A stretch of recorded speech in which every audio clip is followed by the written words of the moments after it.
حضرت فاطمہ کا اپنی ساس کے ساتھ رویہ۔ یہ واقعہ صرف عورتوں کے لیے ہے۔ ایک دن حضور نے حضرت فاطمہ سے فرمایا، جب تمہاری ساس کا انتقال ہو سب سے پہلے مجھے خبر کرنا۔ پھر جب حضرت فاطمہ کی ساس حضرت فاطمہ بنت اسد کے انتقال کا وقت آیا تو حضور صلی اللہ علیہ وسلم کو اطلاع دی گئی۔ آپ صلی اللہ علیہ وسلم نے جیسے ہی جنازے کو دیکھا تو بسم اللہ الرحمن الرحیم، اللہ کے نبی ابھی دنیا میں تشریف بھی نہیں لائے تھے کہ شفقت پدری سے محروم ہو گئے۔ پھر عمر مبارکہ صرف 6 سال ہی تھی کہ آغوش مادر بھی نہ رہی۔ 2 سال بعد شفیق دادا بھی دنیا چھوڑ گئے۔ ماں نہ باپ، بھائی نہ بہن، اور اب دادا کا سایہ شفقت بھی نہ رہا۔ اللہ عز و جل نے اپنے محبوب کو جو وجہ تخلیق کائنات تھے، صبر و آزمائش کی بھٹی سے گزار کر رہتی دنیا تک کے یتیم بچوں کے لیے ایک لازوال اعلیٰ و عرفہ مثال قائم کر دی۔ اب چچا ابو طالب اور چچی فاطمہ ہی آپ کے سب کچھ تھے۔ جناب ابو طالب تو والد جناب عبداللہ کے حقیقی بھائی تھے، لیکن چچی نے معصوم و یتیم بھتیجے پر ممتا کے جو پھول نچھاور کیے وہ رشتوں کی تاریخ میں سنہری حروف سے تحریر ہیں۔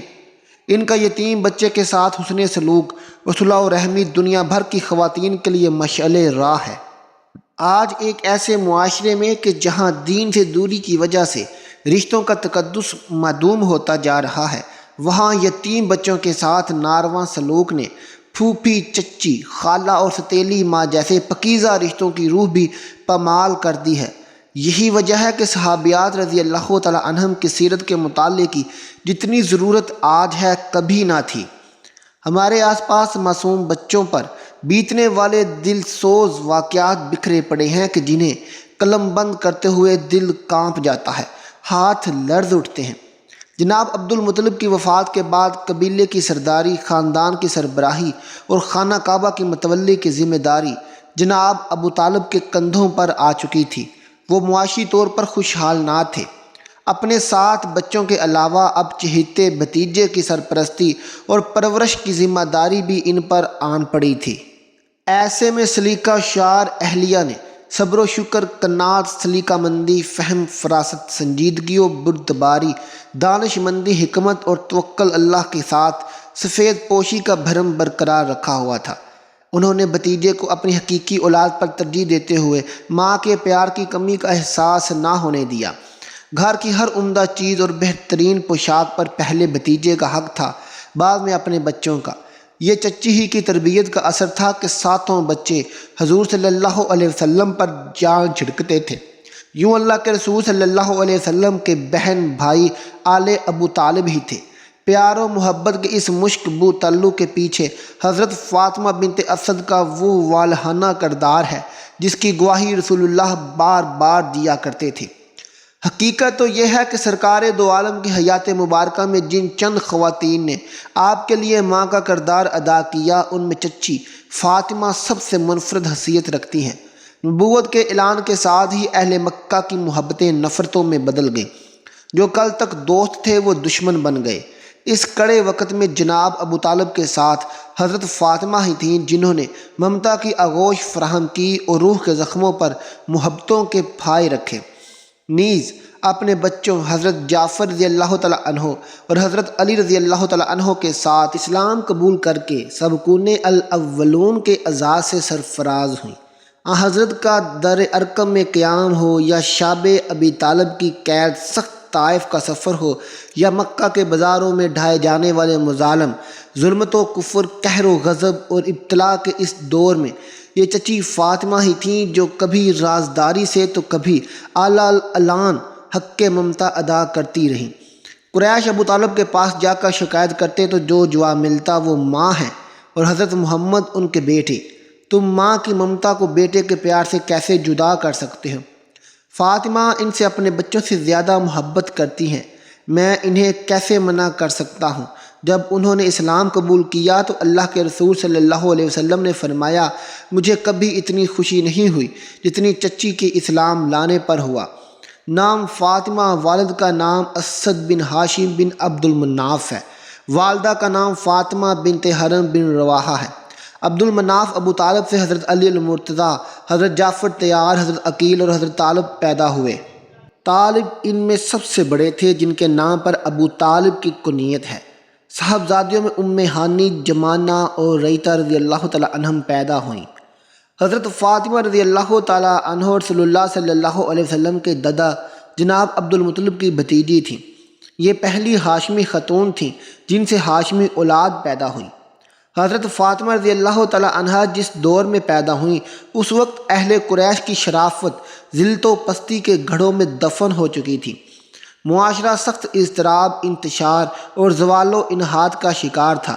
شرمناک خرافات اور جاہلانہ رسومات نے انسانی زندگی کو جانوروں سے بدتر کر دیا تھا۔ اخلاقی اقدار کا جنازہ نکل چکا تھا۔ قریش اپنے آپ کو دین ابراہیمی کا علمبردار اور محافظ سمجھتے ہوئے دوسروں سے افضل اور اعلیٰ خیال کرتے تھے۔ اسی احساس برتری نے غرور و تکبر کا روپ دھارتے ہوئے ان کی انفرادی اجتماعی زندگی کو گناہوں کے ڈھیر میں تبدیل کر دیا تھا۔ عالم یہ تھا کہ ماں، بہن، بیٹی اور بیوی کے مقدس ترین رشتے بھی پامال ہو رہے تھے، یہاں تک کہ اپنی نوزائیدہ بچیوں کو زندہ دفن کر دینا فخر کی بات سمجھی جاتی اور اس کے قصے محافل میں بیان کیے جاتے تھے۔ ویسے تو اہل قریش شریعت ابراہیمی علیہ السلام سے کوسوں دور تھے، البتہ خاندان بنو ہاشم کی اکثریت دین ابراہیمی ہی کی پیروکار تھی۔ حضرت فاطمہ بنت اسد خانوادہ ہاشم کی چشم و چراغ تھی۔ اپنے حسن و جمال اور معصومانہ حرکت کی وجہ سے پورا گھرانہ ان کا گرویدہ تھا۔ خانہ کعبہ کے متولی بنو ہاشم کے باروب و بردبار سردار عبد المطلب اپنی اس بھتیجی سے بے حد پیار کرتے اور یہ پیار ہی ان کے ابو طالب سے نکاح کی بنیاد بنا۔ اللہ تعالیٰ نے انہیں خوبصورتی کے ساتھ پاکیزہ سیرت سے نوازا تھا۔ شوہر اور سسرال والوں کے دلوں پر راج کرنا انہیں خوب آتا تھا۔ جناب ابو طالب نے کسی ساری زندگی دوسری عورت کی جانب دیکھنا بھی گوارا نہ کیا۔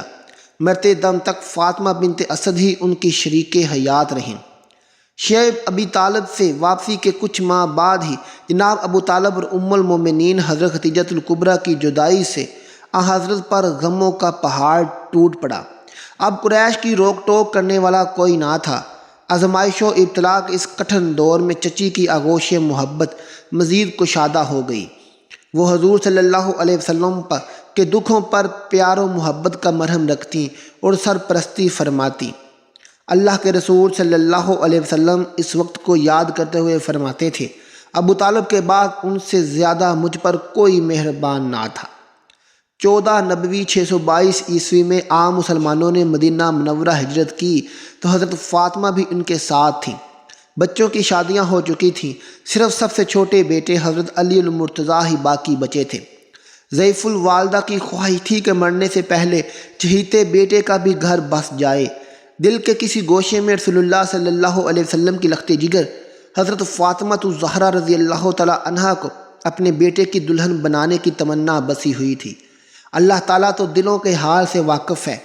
چنانچہ حضرت جبرائیل امین بارگاہ نبوی میں صلی اللہ علیہ وسلم میں حاضر ہوئے اور یوں حضرت فاطمہ بنت رسول صلی اللہ علیہ وسلم حضرت فاطمہ بنت اسد کی بہو بن گئی۔ حضرت علی نے نکاح کے بعد والدہ سے فرمایا، اماں جان اب فاطمہ گھر آ گئی ہیں، میں پانی بھروں گا اور باہر کا کام کروں گا، وہ چکی پیسنے اور آٹا گوندھنے میں آپ کی مدد کریں گی۔ اس زمانے میں کنویں سے پانی بھر کر لانا ایک مشقت بھرا کام تھا۔ مدینے میں میٹھے پانی کا ایک ہی کنواں تھا جس کا نام بے روما تھا، جس کا مالک ایک یہودی کا تھا۔ اسے سیدنا عثمان غنی رضی اللہ تعالیٰ عنہ نے حضرت صلی اللہ علیہ وسلم کے حکم پر خرید کر مسلمانوں کے لیے وقف کر دیا تھا۔ اب وہ کنواں بیر عثمان کے نام سے مشہور ہے۔ رسول اللہ صلی اللہ علیہ وسلم اکثر اپنی ضعیف چچی کے گھر تشریف لے جاتے، وہاں آرام فرماتے اور ان کی ضروریات کا خیال رکھتے۔ 5 ہجری 627 عیسوی میں نبی کریم صلی اللہ علیہ وسلم کی جلیل القدر چچی حضرت فاطمہ نے وفات پائی۔ اللہ کے رسول صلی اللہ علیہ وسلم نے حضرت ابو ایوب انصاری اور چند دیگر صحابہ کو جنت البقیع میں قبر کھودنے پر ممنون فرمایا، جبکہ لحد اپنے ہاتھوں سے تیار کی اور قبر میں لیٹ کر معائنہ فرمایا اور ان کے کفن کے لیے اپنی قمیض دی۔ صحابہ کرام نے اس کی وجہ پوچھی تو فرمایا ابو طالب کے بعد ان سے زیادہ میرے ساتھ حسن سلوک کسی نے نہیں کیا، اسی بنا پر میں نے انہیں اپنی قمیض پہنائی کہ جنت میں ان کو صلہ ملے، اور قبر میں لیٹ گیا کہ قبر کی سختی میں کمی ہو۔ بعض روایات میں آتا ہے کہ آپ صلی اللہ علیہ وسلم نے قبر میں لیٹے لیٹے دعا کی، اے اللہ میری ماں کی مغفرت فرما، ان پر رحم فرما اور ان کی قبر کو جنت کے باغات میں سے ایک باغ بنا دے۔ سہل سیر لکھتے ہیں کہ رسول اللہ صلی اللہ علیہ وسلم تدفین کے بعد ان کے گھر تشریف لے گئے، آنکھوں سے اشک جاری تھے۔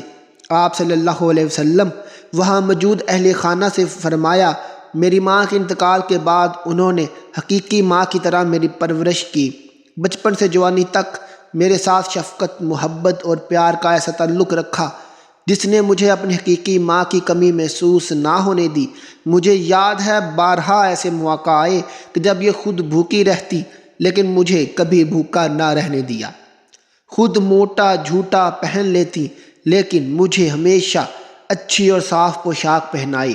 میری ماں کے میرے اوپر بے شمار احسانات ہیں، مجھے امید ہے کہ اللہ ان کی قبر پر اپنی رحمتوں کا نزول فرمائیں گے۔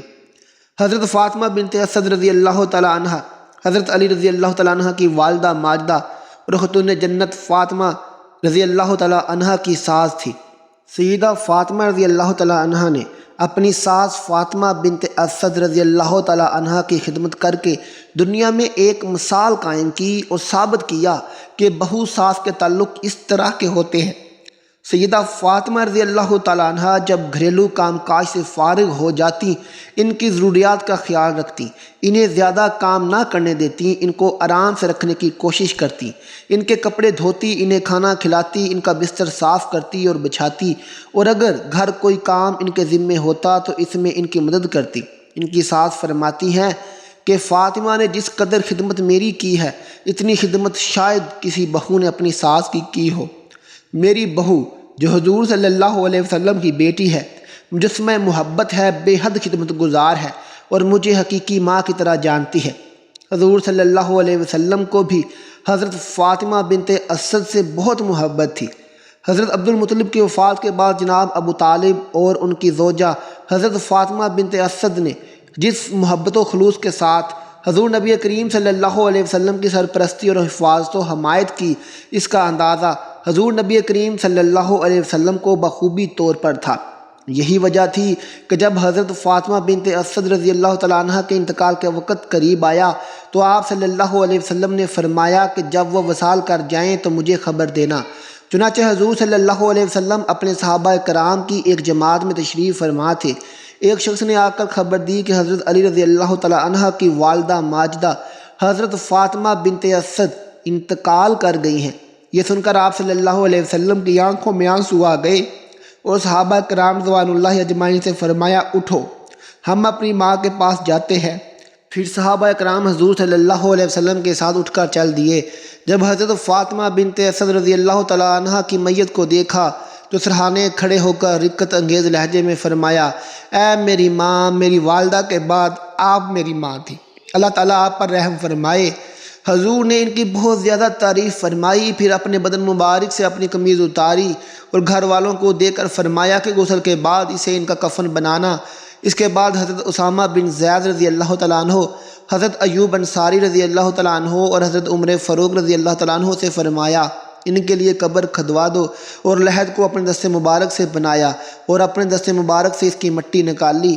جب حضرت فاطمہ بنت اسد کا جنازہ تیار ہو کر باہر آیا تو آپ صلی اللہ علیہ وسلم نے جنازے کا پایا اپنے مبارک کندھوں پر رکھا اور اپنے راستے میں کبھی آگے سے اور کبھی پیچھے سے کندھا دیتے تھے۔ جب ان کی قبر پر پہنچے تو قبر میں داخل ہو کر لحد میں لیٹے، کچھ قرآن پاک پڑھا اور دعا مانگی، اے اللہ میری ماں فاطمہ بنت اسد کے مغفرت فرما اور ان کے لیے اس قبر کو وسیع کر دے۔ پھر جب قبر سے باہر آئے تو حضور صلی اللہ علیہ وسلم کی آنکھوں سے آنسو جاری تھے اور جنازہ پڑھ کر حضرت فاطمہ بنت اسد کو قبر میں اتار دیا۔ ایک مرتبہ حضرت علی نے دوسرا نکاح کرنا چاہا، جس کی وجہ یہ تھی کہ ابو جہل کے بھائی نے حضرت علی رضی اللہ تعالیٰ عنہ کو غور ابنت ابو جہل سے نکاح کی ترغیب دلائی تھی، تو حضرت علی رضی اللہ تعالیٰ عنہ نے اس کی حامی بھر لی۔ چنانچہ غورہ بنت ابو جہل کے سرپرست حضور نبی کریم صلی اللہ علیہ وسلم سے اس نکاح کی اجازت لینے کے لیے آئے تو حضور نبی کریم صلی اللہ علیہ وسلم نے سخت ناراضگی کا اظہار فرمایا۔ آپ صلی اللہ علیہ وسلم مسجد میں تشریف لائے اور ممبر پر چڑھے اور اس طرح خطاب فرمایا: بنی حشام بن مغیرہ علی بن ابی طالب سے اپنی بیٹی کا نکاح کرنا چاہتے ہیں اور مجھ سے اجازت مانگتے ہیں، لیکن میں اجازت نہ دوں گا اور کبھی نہ دوں گا۔ البتہ علی بن ابی طالب میری بیٹی کو طلاق دے کر ان کی لڑکی سے نکاح کر سکتے ہیں۔ فاطمہ رضی اللہ تعالیٰ عنہ میرے جسم کا ایک حصہ ہے، جس نے اس کو اذیت دی اس نے مجھے اذیت دی۔ بلا شبہ فاطمہ مجھ سے ہے اور مجھے خوف ہے کہ وہ اپنے دین میں آزمائی جائیں گی۔ اس کے بعد حضرت ابو العاص رضی اللہ تعالیٰ عنہ بن ربیع کا ذکر فرمایا، جو کہ آپ صلی اللہ علیہ وسلم کے داماد سیدہ زینب رضی اللہ تعالیٰ عنہ کے شوہر تھے، کہ اس نے مجھ سے جو بات کہی اس کو سچ کر کے دکھایا اور جو وعدہ کیا اسے وفا کیا، اور میں حلال کو حرام اور حرام کو حلال کرنے نہیں کھڑا ہوا، مگر اللہ کی قسم اللہ کے رسول صلی اللہ علیہ وسلم کی بیٹی اور اللہ کے دشمن کی بیٹی ایک ساتھ جمع نہیں ہو سکتی۔ اس معاملے میں حضور صلی اللہ علیہ وسلم کے خفا ہونے کا سن کر حضرت علی اپنے ارادے سے باز آ گئے، اور جب تک سیدہ فاطمہ رضی اللہ تعالیٰ عنہ حیات رہیں حضرت علی رضی اللہ تعالیٰ عنہ نے دوسری شادی نہیں کی۔ ایک حدیث پاک میں آتا ہے کہ سیدنا رسول کریم صلی اللہ علیہ وسلم نے ارشاد فرمایا: فاطمہ میرے جگر کا ٹکڑا ہے، جس نے اسے تکلیف دی اس نے مجھے تکلیف دی، اور جس نے اس سے بغض رکھا بلا شبہ اس نے مجھ سے بغض رکھا۔ پھر ارشاد فرمایا: بے شک اللہ تعالیٰ فاطمہ رضی اللہ تعالیٰ عنہ کے غصے سے غضب فرماتا ہے اور ان کی رضا سے خوش ہوتا ہے۔ سیدہ فاطمہ رضی اللہ تعالیٰ عنہ جب تشریف لاتی تو حضور نبی کریم صلی اللہ علیہ وسلم ان کے لیے کھڑے ہو جاتے اور ان کا ہاتھ مبارک تھام لیتے اور ان کی پیشانی کو بوسہ دیتے اور ان کو اپنی جگہ پر بٹھاتے تھے۔ اللہ پاک ہمیں بہتر عمل کرنے کی توفیق عطا فرمائے اور ہمیں نیکوکاروں میں شامل کرے، آمین۔ ناظرین، کمنٹ باکس میں اللہ کے 99 ناموں میں سے ایک نام ضرور ٹائپ کریں۔ ملتے ہیں آپ سے اگلی ویڈیو کے ساتھ، اب تک اپنا خیال رکھیے گا۔ اللہ حافظ۔